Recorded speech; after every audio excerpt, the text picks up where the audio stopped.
Welcome to Kids Kingdom of Fun Learning. Do you ever feel like you're missing out on all the fun? That's called FOMO, or fear of missing out. And guess what? Sometimes all you need to do is chill out. Let's explore these phrases together in a fun way.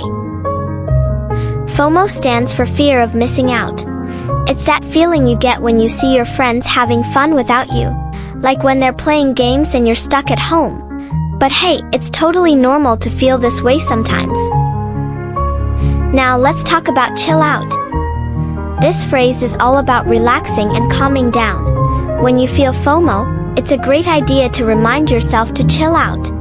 You can take a deep breath and think about all the fun things you can do too. So remember, whenever you feel FOMO creeping in, just take a moment to chill out and enjoy your own fun. Learning idioms and phrases can help you express your feelings better. Until next time, keep exploring language. Please do like, share and subscribe to our channel. Stay connected and see you all soon in the next episode.